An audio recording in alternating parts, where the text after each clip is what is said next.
Welcome back for Chapter 15 on Nim's Island by Kathy Orr. I'm reading today with permission from Random House Children's Books. Chapter 15.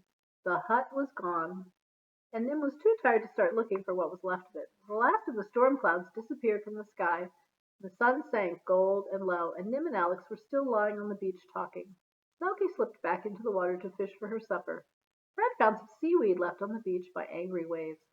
Chica gave them a long look and dragged herself toward the water. Nim hugged her as tight as you can hug a large green turtle. Goodbye, till next year. Thank you for rescuing me, Alex said, and kissed the top of Chica's wrinkled head. Chica looked up at her and blinked.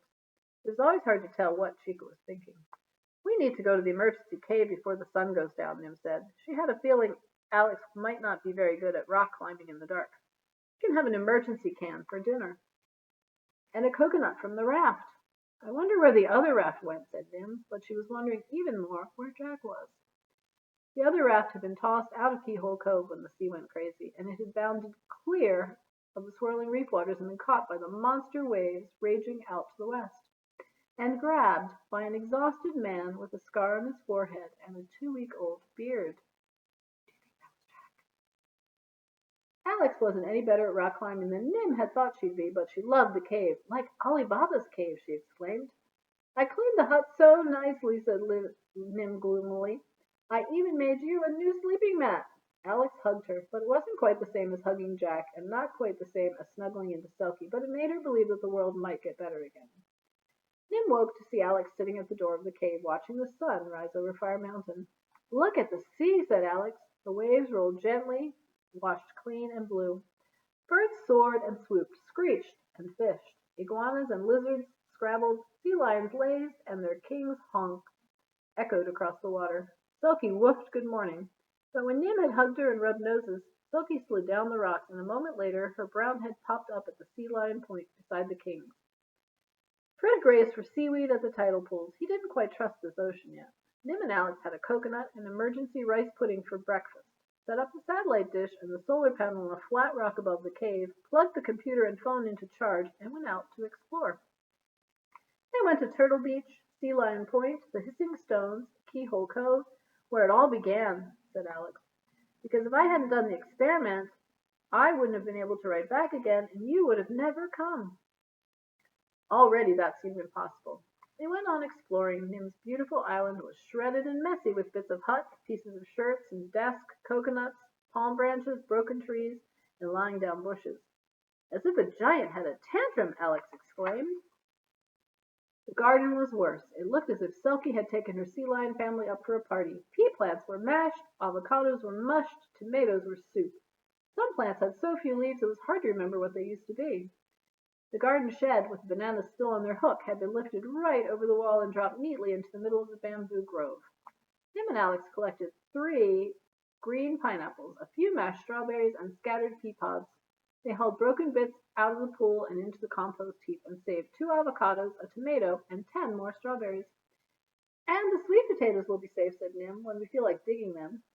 They chucked broken plants off the garden and propped up the living ones, and when they were worn out, Nim taught Alex how to slide down the waterfall into the pool. And then Alex told her stories until they were ready to work again. She told her more stories that night while they tried to sleep on the hard cave floor. The stories were funny and made Nim laugh, exciting so that she could hold her breath, and something else that made her feel safe and warm and happy sad. So she wanted to hug Selkie, except that Selkie had decided it was too hard to go all the way up to the cave for the night, and she was sleeping with the sea lions. The next day they started clearing the grasslands and beaches, dragging branches onto piles for bonfires and coconuts into heaps for eating, sorting out anything else that might have come from the hut or could be useful to build a new one. All the time that they heaved and carried and sorted, Nim worried about when Jack would get home and when Alex would leave. She hated the stories that Alex told her about her home in the city because she wanted to pretend that Alex could stay on the island forever and ever. They took a different path to the garden and found Nim's favorite blue glass bottle, her comb, a good piece of rope under a dead jellyfish, and her wagon hooked on a branch at the top of the tree. The tree wasn't hard to climb, but it was a long stretch from the last safe branch, and when the wagon tumbled to the ground, so did Nim. The scab rubbed off her knee and it began to bleed again. Nim didn't cry, but Alex did. I have bandages, cream, a whole first aid box for you, she sobbed. But when she helped Nim clean the sand out with fresh coconut juice, and then Fred hinted that they ought to eat the coconut now that they'd opened it, so they had it for lunch with bananas. Since they were at the pool and had a comb, they washed their hair and combed out 2 days of tangles, which hurt more than the skinned knee. Alex looked so pretty, tugging the knots out of her long gold hair, and she was still so sad about Nim's knee. Wait here, Nim ordered, and ran all the way back to the cave and back again without even stopping to look out to sea. Close your eyes, she said, and dropped the coconut pearl into Alex's hand. I'm going to give it to you, but it seems like you need it now. Oh, Nim, said Alex, I can't take this. I had to put it in front of my mother's picture, but a picture can't really see, so I want you to have it. Alex got soggy again. If I could have a daughter, she said, when she could talk, I'd want her to be exactly like you. Suddenly the honking from the sea lions was too loud to hear anything else. Nim flew down the hill as Selkie led the whole herd into the water, splashing and barking at the strange shape drifting in through the reef. And Jack staggered off the bag of coconuts and waded into the sand. Then he and Nim did a wild dance. What happened? You're okay? Laughing, hugging, dance, but Jack went pale as he stared at where the hut used to be. The science stuff is safe, Nim said, but her father didn't seem to care as much as he thought he would. I'm never leaving you alone. And then he stopped and couldn't say anything more. Alex was coming down the hill.